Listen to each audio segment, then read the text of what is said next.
درەنگانێکی شەوی ڕابردوو کاتژمێر 11 ژمارەیەک چەکدار بنکەی ئاسایشی شارەدی گوڵاڵەیان لە نێوان ناحیەی کۆکز و ناحیەی گوڵاڵە کردە ئامانج و بەو هۆیەوە ڕوبەڕووبوونەوە لە نێوان ئاسایشی گەرمیان و چەکدارەکاندا ڕوویداوە. دواتر چەکدارەکان بە هاوان هێرشیان کردە سەرگوندی کوڵەجۆی سەربەناحیەی کۆکز و لە هێرشەکەدا 3 کارمەندی ئاسایش کە یەکێکیان بەرپرسی ئۆپراسیۆنەکانی گەرمیانە و کارمەندێکی هێزەکانی دژە تیرۆر شەهید کرا و 4 هاوڵاتی و 3 کارمەندی ئاسایشیش بە برینداری گەیەنرانە نەخۆشخانەی فریاکەوتنی شەید هەژار لە کەلار. دانیشتوانی گوندی کوڵەجۆ لە هێرشەکە بەگومان و پێیان وایە دەستی حەشدی شەعبی لە پشت هێرشەکەوە بێت و هەوڵێک بێت بۆ چۆڵکردنی گوندە کوردنشینەکان لەلایەن سوپای عێراق و حەشدی شەعبیەوە.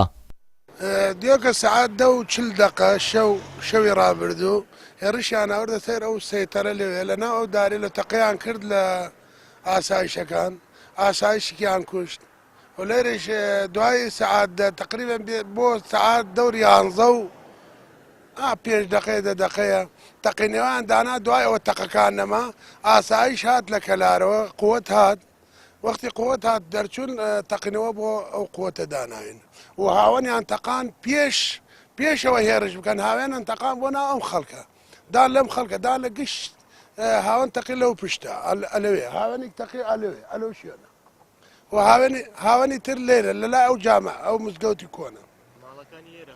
بۆ ناو ماڵەکان بۆ گشتایك تەقان بۆ ناو ماڵ بۆ خەڵکی فەقیر وەفم باڵێ لێرە هەیە لێرە لەلا ئەو ماڵێ لەدا لە زۆی زامداریان هەیە هان لە مستەشفایسە لەو هەیە زامداری هەیە بکوشیشی هەیە کوشتنیش لە تێبووە خەوەتی هێرشکردنیان نییە بەڕاستی هەر شەڕی پارتیزانیەکەن یعنی 3-4 ئەبوو دژداشت لێ پێیاوێ 2-3 تەقاکە 2-3 هاوەنە تەقێنی ئەوێ ئەم خەڵکە ئەم کوردە ئەم مەنتیقە چۆڵکە بەڕاستی ئەمە پێمان خۆشە هەمومان بکوژن بەس کوڵەجۆمان لێ نەسێنن داواکارین لە حکوومەتی هەرێمی کوردستان یعنی ئاوەڕێ لەم شوێنە بداتەوە بەڕاستی بە مەفرەزەی ئاسایشەوە ئەم شتێ لە ناتوانانی کۆنترۆڵیان بکەیت ئەم حکوومەت عێراقە لە دوای 16 ئۆکتۆبەر هاتۆ بۆم ناوچەوێت جێگای سقە و متمانە نین. لای خۆیەوە بەڕێوەبەری ئاسایشی کوڵەجۆ هەموو ئەو دەنگۆیانە ڕەت دەکاتەوە کە حەشدی شەعبی لە پشتی ڕووداوەکەوە بوو بێت و ڕای دەگەیەنێت ئەم ڕووداوە تەنیا داعشی تێدا بەرپرسە. بۆ ئاگادارم شەو لە سنین شێخباوە